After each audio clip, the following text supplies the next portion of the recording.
Alright, measurement of economic performance. The causes and categories of unemployment.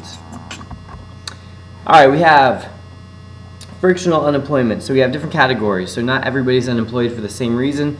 And what we're going to do in this video essentially is break it down who's unemployed for what. So you want to know who would fall into what category if you're given a list of some fictional people. That's probably how these questions will go. Okay? So first group is who are frictionally unemployed or frictional unemployment. This is unemployment due to time spent in a job search. It could be going from one job to a new job. It could be going from being a college graduate to entering the workforce. It could also be somebody who had previously exited the labor force and is entering the labor force again. So perhaps like a housewife, and now the kids grew up and now she wants to go back to work. That could be an example when she's looking for a job initially, she would be frictionally unemployed. On the other hand, we have something known as structural unemployment. This is when there are more people searching for jobs than there are jobs available. So this is about the skills, the job skills of a person, that their particular skill isn't necessary or needed. The example that I use for this one is pretty simple. Seeing a lot of self-checkout registers at grocery stores and things like that. The skill of being a cashier is one that isn't as in demand as it previously was. So likely some of those cashiers are going to be out of a job, and so they're going to be looking for a job because there isn't a need for so many cashiers anymore. So they would be structurally unemployed. Another example may be toll booth workers.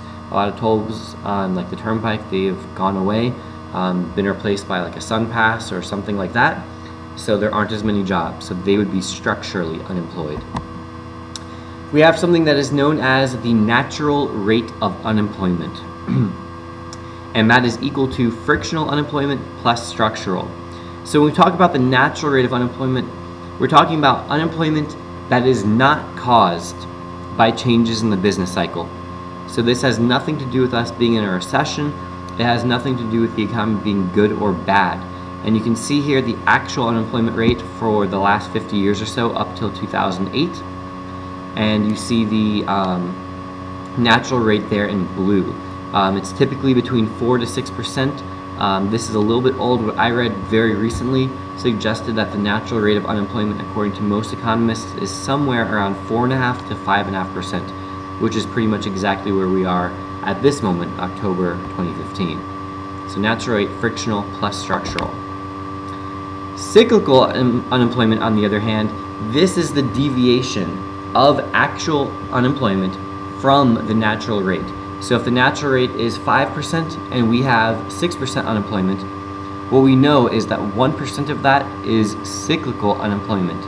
And the cause for that is fluctuations in the business cycle.